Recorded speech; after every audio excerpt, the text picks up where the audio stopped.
दोस्तों, जैसा कि आप जानते होंगे कि इंसान का स्वभाव बहुत ही चंचल होता है और उसकी चंचलता इतनी होती है कि वह जब भी कोई सुंदर स्त्री या कोई सुंदर वस्तु देखता है तो वह तुरंत उस पर आकर्षित हो जाता है और वह उसे हासिल कर लेने की कामना करने लगता है और उसके मन में काम वासना जागृत होने लगती है। तो दोस्तों, आज की वीडियो में हम आपको इसी काम वासना से बाहर निकालने की जानकारी देने वाले हैं। इस वीडियो को पूरा देखने के बाद आपके मन में कभी भी असमय काम वासना की जागृति नहीं होगी और आप एक सम्मानजनक जिंदगी जी सकते हैं। और आप लोगों को वीडियो पसंद आए तो चैनल को सब्सक्राइब कर लेना। तो चलिए दोस्तों, अब अपनी वीडियो की ओर बढ़ते हैं और आपको आज की वीडियो में लेकर चलते हैं। दोस्तों, हमारे मन में गंदे विचार क्यों आते हैं? हम नहीं चाहते, लेकिन फिर भी हमारे मन में गंदे विचार आते रहते हैं। लेकिन दोस्तों, हमारा मन हमारा सबसे बड़ा दोस्त है और हमारा मन ही हमारा सबसे बड़ा दुश्मन क्यों है?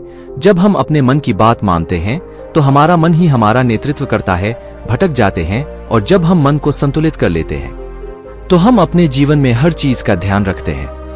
हम अपने मन में आने वाले गंदे विचारों को रोकने की कोशिश करते हैं, लेकिन जितना अधिक हम रोकते हैं उतना ही ये विचार हमारे अंदर प्रवेश करते हैं। जितना अधिक आप किसी चीज से दूर भागते हैं वह चीज आपको उतना ही अपने पास ले जाएगी, इसलिए उस चीज से दूर मत भागिए, उस पर संतुलन बनाए रखिए। दोस्तों, एक बार एक युवक गौतम बुद्ध के पास आया और गौतम बुद्ध से बोला कि हे बुद्ध, मेरे मन में इतने गंदे विचार क्यों आते हैं? मैं नहीं चाहता कि मेरे मन में गंदे विचार आए, पर मेरे मन में हमेशा कामवासना के विचार चलते रहते हैं और मैं इनके के बारे में सोच सोच कर बहुत परेशान रहता हूँ। मेरी ऊर्जा और समय यह सब सोचने में ही नष्ट हो जाता है और इन सबके विचारों की वजह से मैं कभी भी शांत नहीं रह पाता और मैं हमेशा ही स्त्रियों को देखकर मोहित हो जाता हूँ, अपने आप को रोक ही नहीं पाता। गौतम बुद्ध मुस्कुराए और उन्होंने उसे युवक से पूछा, क्या तुम्हें पता है यह कामवासना होती क्या है? फिर लड़के ने उत्तर दिया और कहा, बुद्ध, मैं यह तो नहीं जानता कि यह कामवासना होती क्या है, पर हाँ, ये जो भी है बहुत बुरी चीज है। फिर बुद्ध ने उस युवक से कहा कि सबसे पहले तो तुम्हें यह समझना है कि प्राकृतिक रूप से जो भी चीज हमारे अंदर है वह बुरी नहीं है। हमारे जीवन में उसकी कुछ ना कुछ जरूरत है। वासना कोई बुरी बात नहीं है, यह तो हमारे मन की एक भावना है जो हमें किसी न किसी चीज की कमी का एहसास करवाती है और फिर हम उस चीज को पाने के लिए उस चीज की तरफ आकर्षित हो जाते हैं। जैसे अगर तुम्हारे पास धन की कमी है तो तुम्हारे अंदर धन पाने की वासना उत्पन्न हो जाएगी। तो वासना कुछ और नहीं, बस एक प्रकार की कमी है जो कि एक प्रकार की जरूरत का एहसास है और जब ये जरूरत शारीरिक हो तो हम इसे कामवासना कह देते हैं। युवक ने बुद्ध को कहा कि बुद्ध, मुझे कामवासना का मतलब तो समझ में आ गया, पर आप मुझे यह बताइए कि यह आती कहाँ से है और कैसे आती है? बुद्ध ने कहा कि कामवासना कहीं से आती नहीं है, यह तो हमारे अंदर ही होती है और इसका होना तो जरूरी भी है, तभी तो मानव जाति का विस्तार होगा। युवक ने कहा, जब यह हमारे अंदर ही है और जरूरी भी है तो फिर लोग इसे गलत क्यों बोलते हैं? गौतम बुद्ध ने कहा कि यही तो समस्या है, लोगों ने कामवासना को गलत तरीके से सोच लिया है, इसे छिपाने की दबाने की कोशिश करते हैं। कामवासना गलत नहीं है, बल्कि कामवासना का गलत तरीके से प्रयोग करना गलत बात है। लोग जिससे प्रेम करते हैं बस उसी के लिए जीने लग जाते हैं, उसे पाना ही अपना लक्ष्य बना लेते हैं और उसी के बारे में हमेशा सोचते रहते हैं, पर यह सब गलत है। गौतम बुद्ध ने युवक से कहा, क्या तुम्हें पता है जानवरों में भी कम वासना होती है? युवक ने उत्तर दिया, हाँ बुद्ध, जानवरों में भी काम वासना होती है, क्योंकि जानवर भी तो आखिर अपनी पीढ़ी को आगे बढ़ाएंगे। बुद्ध ने कहा, तो फिर हम जानवरों की काम वासना को गलत क्यों नहीं कहते? युवक ने कहा, मुझे नहीं पता महात्मा, आप ही मुझे बताइए। बुद्ध ने कहा कि जानवर अपनी काम वासना का प्रयोग आनंद प्राप्ति के लिए नहीं करते, वह तो सिर्फ संतान उत्पन्न करने के लिए काम वासना का उपयोग करते हैं। जानवरों को प्रकृति ने इतनी समझ नहीं दी कि वह काम वासना को अपने सुख का आधार बना सके, जबकि मनुष्य अपनी समझ के बलबूते पर प्रकृति में पाई जाने वाली प्रत्येक वस्तु को अपने सुख के लिए प्रयोग करता है। हम इंसानों ने ही कामवासना को अपने सुख का साधन बना लिया है, जबकि प्रकृति ने तो हमें अपने वंश को आगे बढ़ाने के लिए दिया था, लेकिन इंसानों ने इसे अपने जीवन का परम लक्ष्य बना रखा है और इस तरह से कामवासना का बेलगाम हो जाना गलत है। युवक ने पूछा, महात्मा जी, ये कम वासना हम पर हावी क्यों होती है, क्यों यह बेलगाम हो जाती है? तब बुद्ध ने कहा कि सुनो, अब जो मैं तुम्हें बताऊंगा उसे तुम ध्यानपूर्वक सुनना। कामवासना का सारा खेल तुम्हें समझ आ जाएगा, तुम्हें तुम्हारे सारे सवालों का जवाब मिल जाएगा, बस तुम्हें ध्यान से सुनकर समझना है। फिर बुद्ध युवक को बताना शुरू करते हैं। एक बार की बात है, एक आश्रम में गुरु और उनके शिष्य रहा करते थे। जिससे रोजाना आश्रम के बाहर स्थित गांव में भिक्षा लेने के लिए जाते थे। उस आश्रम का एक शिष्य जिस गांव में भिक्षा लेने जाता था, उसे रास्ते में एक नदी पड़ती थी, जिससे रोज उसी रास्ते से भिक्षा लेने जाता था। एक दिन उसने देखा कि एक लड़का पेड़ के पीछे छिपा है। वह उस लड़के के पास गया और उससे जाकर बोला, भाई तुम इस पेड़ के पीछे छिपकर क्या देख रहे हो? लड़के ने कहा, अरे तुझे नहीं दिख रहा क्या कि मैं क्या देख रहा हूँ? तब शिष्य ने नदी की तरफ देखा तो वहां पर कुछ लड़कियां पानी भर रही थी। वो लड़कियां 16 से 18 साल की होगी। तब शिष्य ने उस लड़के से कहा, अरे भाई वहां पर तो लड़कियां पानी भर रही है, इसमें छिपकर देखने वाली क्या बात है? तब वो लड़का शिष्य की तरफ देखकर उससे कहता है, अरे पागल, तुम्हें दिखाई नहीं दे रहा यह परी कैसे नदी से पानी ला रही है? जरा उनकी अदाओं को तो देखो, उनके कोमल शरीर को देखो, उनकी पतली कमर मटके को उठाते समय बल खाती है और उनके बाल उनकी कमर पर कैसे लहरा रहे हैं, मानो सुंदरता बिखरी पड़ी हो। उसने फिर से नदी के किनारे देखा और इस बार वह नदी के किनारे देखता रहा। अब कुछ भी दिखाई नहीं दे रहा था और वह बिल्कुल निडर था। उसे किसी भी चीज का कोई डर नहीं था। लेकिन अब वो छिपने लगा और उन लड़कियों को देखने लगा जैसे उसने कोई अपराध कर दिया हो। और जब वो छिपकर उन लड़कियों को देख रहा था, तभी वो अचानक अंदर से कौंप गया और उसने कहा कि ये मैं क्या कर रहा हूँ? मैं जो कर रहा हूँ वो सही नहीं है, मुझे यहाँ से चले जाना चाहिए। और फिर वह जल्दी से वहां से चला गया। वो आश्रम पहुंच जाता है। आश्रम जाकर वो अपने कार्यों में लग गया। लेकिन जो अभी वह देखकर आया था वही उसकी आंखों के सामने बार बार आ रहा था। उसके मन में वही दृश्य चल रहा था। उसका दिमाग सब कुछ देखने के लिए संघर्ष कर रहा था। उसका किसी भी काम में मन नहीं लग रहा था। सुबह होते ही वह रोज जल्दी ही भिक्षा के लिए आश्रम से निकल जाता और उस नदी के पास वाले पेड़ के पास जाता, जहां पर वह लड़का पहले से मौजूद रहता था। उसके साथ मिलकर लड़कियों को छुप छुप कर देखता था। अब वह ऐसा रोज करने लग गया, यह उसके रोज का काम हो गया। अब उस शिष्य का मन किसी भी काम में नहीं लगता था। वो हमेशा ही किसी न किसी प्रकार के विचार में उलझा रहता। वो आश्रम के कार्यों को भी ठीक ढंग से नहीं कर रहा था। ना वो ठीक से सो पाता था, ना वो ठीक से खाना खा पाता था। उसका मन बेचैन सा रहता था। उसका मन बार बार उन लड़कियों की खूबसूरती देखने को मचलता था। जब गुरु शिक्षा दे रहे थे तब भी उसका मन किन्हीं अन्य विचारों में खोया हुआ था। गुरु ने अपने शिष्य की इन हरकतों को भांप लिया था। फिर एक दिन गुरु ने शिष्य को अपने पास बुलाया और कहा कि आज से मैं भी तुम्हारे साथ भिक्षा मांगने चलूंगा। आप और मैं एक साथ भिक्षा मांगने जाएंगे। तभी शिष्य गुरु को माना करते हुए बोला, नहीं गुरुदेव, आप परेशान क्यों हो रहे हो? मैं अकेला ही ठीक से भिक्षा मांग सकता हूँ। गुरु ने शिष्य से कहा कि ठीक है, तुम अकेले ही भिक्षा मांगने जाओ। जिससे वह तुरंत भिक्षा मांगने निकल पड़ा। सभी लोग उसे देखने के लिए उसके पीछे पीछे चलने लगे। थोड़ी दूर जाने पर गुरु ने देखा कि उनका शिष्य एक अपराधी की तरह एक लड़के के साथ पेड़ के पीछे छिपा हुआ है और छिपकर कुछ देख रहा है। गुरु भी अपने शिष्य के पीछे जाकर खड़े हो गए। उसका शिष्य क्या देख रहा है जिसे देखने के लिए वह एक अपराधी की तरह पेड़ के पीछे छिपा हुआ है? गुरु ने देखा कि उसका शिष्य पेड़ के पीछे छिपकर नदी से पानी ले रही लड़कियों को देख रहा है। तब गुरु ने शिष्य से कहा, क्या देख रहे हो? अपने मालिक की आवाज सुनकर वह डर गया और उसके पसीने छूटने लगे। वह ऐसे कांपने लगा जैसे उसने किसी चोर को चोरी करते समय पकड़ लिया हो। उसकी की हालत खराब हो गई। वो कुछ भी नहीं बोल पा रहा था। दूसरा जो शिष्य के साथ था वहां से भाग गया। उसके मुंह से कुछ टूटे फूटे शब्द ही बाहर निकल रहे थे। वो अपने गुरु से नजर भी नहीं मिला पा रहा था। गुरु ने शिष्य की तरफ देखा और कहा कि मेरा शिष्य तो निर्भय था, उसे तो किसी भी चीज का डर नहीं था। लेकिन ये क्या, तुम तो भय के मारे कांप रहे हो। शिष्य ने गुरु से कहा कि मुझे माफ कर दो गुरुदेव, मेरा इसमें कोई दोष नहीं है। उस लड़के ने मुझे बहका दिया था, लेकिन आपसे मैं वादा करता हूं कि आज के बाद मैं ऐसा कभी दोबारा नहीं करूंगा। मुझे माफ कर दो गुरुदेव। गुरु ने शिष्य से कहा कि कोई बात नहीं, पर इस बात का तुम ध्यान रखना कि हम जैसी संगति करते हैं वैसा ही फल हमें प्राप्त होता है। हम जैसी संगति करते हैं उसके विचार हमारे अंदर प्रवेश करते हैं।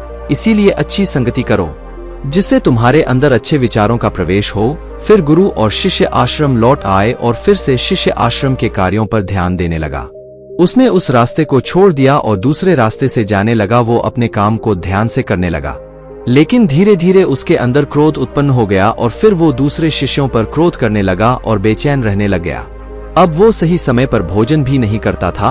वो भोजन भी बहुत कम खाता था। एक रात गुरु शिष्य के पास आए और उसे बोले कि अब तक तुमने कितनी बार अपना वादा तोड़ दिया। यह सुनकर शिष्य अपने गुरु के चरणों में गिर गया और रोने लगा। रोते रोते ही उसने गुरु से कहा कि गुरुदेव, मैं कई बार अपना वादा तोड़ चुका हूँ। फिर मैं वादा करता हूँ, लेकिन हर बार जब मैं वादा तोड़ देता हूँ तो मेरा मन मेरे वश में नहीं रहता। मैं बहुत कोशिश करता हूँ कि अपने मन से सारे बुरे विचार निकाल दूं, लेकिन चाहकर भी मैं ऐसा नहीं कर पाता। फिर गुरु ने शिष्य को कहा कि चलो मेरे साथ। गुरु शिष्य को आश्रम के बगीचे में लेकर गए और शिष्य से कहा कि देखो, यहाँ पर कुछ नाली बनी हुई है जिससे नदी का पानी इन पौधों तक आ रहा है और यह पानी निरंतर गति से आगे बढ़ रहा है। क्या तुम इस पानी के बहाव को रोक सकते हो? शिष्य ने कहा कि हाँ गुरुदेव, मैं इस बहाव को रोक सकता हूँ। फिर शिष्य ने मिट्टी उठाकर उस नाली में रख दी तो पानी थोड़ी देर के लिए रुक गया और फिर थोड़ी देर बाद उस मिट्टी के ऊपर से पानी बहने लगा। गुरु ने शिष्य से कहा, अरे ये क्या, ये तो पानी रुका ही नहीं। फिर से शिष्य ने कुछ कंकर पत्थर उठाकर उस नाली में रख दिए और फिर थोड़ी देर के लिए पानी रुक गया, लेकिन फिर थोड़ी देर बाद ही उन कंकर पत्थर के ऊपर से पानी निकल आया। फिर गुरु ने कहा कि शिष्य, यह क्या हुआ? पानी तो फिर से बहने लग गया। तुम तो बोल रहे थे कि तुम इसे रोक दोगे। क्या हम किसी काम को रोकना चाहे तो क्या हम उसे रोक नहीं सकते? तब शिष्य ने कहा, कोई बात नहीं गुरुदेव, मैं इस पानी को तो आपको रोक के दिखाऊंगा। शिष्य फिर से एक बड़ा सा पत्थर लेकर आया और उसे नाली पर रख दिया और पानी रुक गया। तब गुरु से कहा कि देखा गुरुदेव, मैंने कहा था ना कि पानी को मैं रोक दूंगा। मैंने पानी को रोक दिखाया, आपकी बात मैंने पूरी कर दी। गुरु मुस्कुराए और बोले, अच्छा जरा ध्यान से देखो, पानी रुक गया क्या? वो तो पीछे की नाली तोड़कर बाहर निकल गया और अगल बगल से बह रहा है। और ध्यान से देखो, इस पत्थर की आगे भी आ गया और ये पानी अपना रास्ता बदलकर फिर से आगे की तरफ जाएगा। और फिर थोड़ी देर बाद ऐसा ही हुआ। फिर गुरु ने शिष्य को समझाया कि तुम्हारे साथ भी तो ऐसा ही चल रहा है। तुम बार बार प्रयास कर रहे हो, बड़े से बड़ा प्रयास कर रहे हो, पर हर बार तुम्हारा प्रयास विफल हो रहा है और यह हमेशा टूटता ही रहेगा। तुम कितना भी बड़ा पत्थर रख लो, लेकिन पानी तो अपना रास्ता बना ही लेगा। यह सब देखकर शिष्य ने गुरु से कहा कि हे गुरुदेव, क्या कोई तरीका नहीं है जिससे मैं गंदे विचारों से बाहर निकल सकूं और यह मेरे मन में आए ही ना? गुरु शिष्य को एक नदी के पास ले गए जहां से उस बगीचे में पानी जा रहा था। गुरु ने शिष्य से कहा, वो पानी इसी नदी से जा रहा है। अगर हम यहीं से उस रास्ते को बंद कर दें जहां से पानी बगीचे में जा रहा है, तब क्या हम पानी को रोक नहीं सकते? शिष्य ने कहा कि हाँ गुरुदेव, अवश्य ऐसा हो सकता है। मैं इस पानी को यहीं से बंद कर देता हूँ, तब आगे की नाली में पानी जाएगा ही नहीं और फिर बगीचे में पानी जाएगा ही नहीं। फिर शिष्य नदी से जाने वाले रास्ते को बहुत मेहनत करके पत्थर और मिट्टी डालकर बंद कर दिया और गुरु से कहा कि गुरुदेव, मैंने पानी को बंद कर दिया है, अब यह पानी बगीचे में जाएगा ही नहीं। तब गुरु ने कहा शिष्य से, अगर पानी बगीचे में नहीं जाएगा तो पेड़ पौधों को पानी कहाँ से मिलेगा? उन पेड़ पौधों को तो पानी की आवश्यकता है और उन पेड़ पौधों में कुछ पेड़ पौधे तो ऐसे हैं जिनको रोज पानी की आवश्यकता होती है। वह तो मुरझाकर मर ही जाएंगे, उनका क्या होगा? पानी तो हमें खोलना ही होगा। शिष्य ने गुरु की बात सुनकर वापस नदी से जाने वाले पानी का रास्ता खोल दिया। तब गुरु ने शिष्य से पूछा, शिष्य, अगर हम इस नदी के पूरे पानी को बगीचे की तरफ मोड़ दे तो क्या होगा? तब शिष्य ने जवाब दिया कि गुरुदेव, वहां पर जितने भी पेड़ पौधे हैं वो गलकर नष्ट हो जाएंगे, वहां पर कुछ नहीं बचेगा। फिर गुरु मुस्कुराए और बोले, तुम इस बात को समझो कि हमें किसी भी चीज को रोकना नहीं है, बस हमें हमेशा संतुलन बनाए रखना है। कम पानी से भी पौधे नष्ट होते हैं और ज्यादा पानी से भी पौधे नष्ट होते हैं। हमारा जीवन संतुलन से ही चलता है। गुरु ने शिष्य से कहा कि अगर मैं तुम्हें कुछ कहूं कि तुम आम के बारे में मत सोचो तो तुम्हारे मन में सबसे पहले किसका चित्र आएगा? शिष्य ने कहा कि गुरुदेव, मेरे मन में तो पहला चित्र आम का ही आएगा। गुरु ने कहा कि जब हम गंदे विचारों को जबरदस्ती रोकने का प्रयास करते हैं तो वह और मजबूती के साथ हमारे अंदर प्रवेश करते हैं, हमारे अंदर उठते हैं, इसलिए हमें उन्हें कभी भी दबाने की कोशिश नहीं करनी चाहिए। तब गुरु शिष्य के पास गए और बोले कि बुरे लोगों की संगति के कारण भी हमारे अंदर गंदे विचार आते हैं। कभी कभी ऐसा होता है कि हमारे अंदर कामुकता नहीं होती, लेकिन कुछ कामुक लोगों के साथ रहने के कारण वह हम पर हावी हो जाती है। तब शिष्य ने कहा कि गुरुदेव, आप सही कह रहे हैं, मैं अपने लक्ष्य से भटक गया था। तब वह शिष्य रात को बहुत शांति से सोया, सुबह पूरे मन से अपना काम किया और फिर सुबह वही भिक्षा लेने चला गया जहां वह लड़का आज भी पेड़ के पीछे छुपकर उन लड़कियों को देख रहा था। वो शिष्य नदी पर गया जहां वह लड़कियां पानी भर रही थी। उसने उन लड़कियों से पानी मंगा। उन लड़कियों में से एक लड़की ने उसे पानी पिलाया और उसे सन्यासी शिष्य के चरण छुए। शिष्य ने उसे आशीर्वाद दिया कि तुम्हारा कल्याण हो। शिष्य का मन सकारात्मक ऊर्जा से भर गया, उसके चेहरे पर मुस्कान आ गई थी, जैसे उसे कोई खोई हुई चीज वापस मिल गई हो। वह अपने रास्ते पर वापस जाने लगा। तभी पीछे से वह लड़का आया जो पेड़ के पीछे छिपा था। वह शिष्य के पास आया और बोला कि क्या बात है, आज तुमने करीब से देखा है, आप तो मुझसे आगे निकल गए। तब शिष्य ने कहा कि हम हमेशा दूसरे के दर्शन करने में ही व्यस्त रहते हैं, अपने दर्शन कर ही नहीं पाते। तुम कब तक इस पेड़ के पीछे छुपते रहोगे? किसी को पसंद कर लो, उससे बोल दो। अगर वो भी तुम्हें पसंद करती है तो शादी कर लो, और उससे पहले तुम कुछ बन जाओ, अपने आप को पहचान लो। ऐसे अपना समय बर्बाद मत करो। फिर वह लड़का रोज उससे मिलने लगा और उस लड़के ने नदी पर जाना छोड़ दिया। और फिर वो लड़का अपने जीवन में कुछ बनने के लिए संघर्ष करने लगा। तो तुमने देखा संगति का असर क्या होता है। अपनी संगति बदलो, अपने विचार बदलो। गौतम बुद्ध ने युवक से पूछा कि क्या तुम्हें तुम्हारे सारे सवालों का जवाब मिल गया? तब युवक ने कहा कि हाँ महात्मा जी, आपका बहुत बहुत धन्यवाद। तब बुद्ध ने युवक से कहा कि जब तुम्हारे मन में गंदे विचार आए तब आप अपने आप को दोषी मत मानो। यह शरीर है और यह सब हजारों वर्षों से सिखाया गया है। एक केवल तुम्हारे सोच लेने से, शपथ लेने से ये टूटने वाला है नहीं, लेकिन तुम्हारे पास वो शक्ति है, वो ऊर्जा है जिसका तुम्हें संतुलित उपयोग करना है। तुम एक जीवित ऊर्जा हो जो कुछ भी अनुभव करने के लिए स्वतंत्र है, जो निर्माण करने के लिए स्वतंत्र है। इसलिए तुम अपने आप को पहचानो। यह बोलकर गौतम बुद्ध मौन हो गए और वो युवक वहां से चला गया। तो मेरे श्रोता बंधुओं, उम्मीद करता हूं कि आज का ये वीडियो और जानकारी आप सभी को पसंद आई होगी। दोस्तों, कहानी का सार यही है कि अगर हम कोशिश करते हैं तो हम उस हर समस्या का हल कर सकते हैं जो हमें परेशान करती है। तो दोस्तों, मैं आप सभी मित्रों से उम्मीद करता हूं कि आप मेरे चैनल को जरूर सब्सक्राइब करेंगे, जिससे मुझे ताकत मिलेगी। तो दोस्तों, मिलता हूं फिर एक नई कहानी लेकर। तब तक अपना ख्याल रखें। जय हिंद।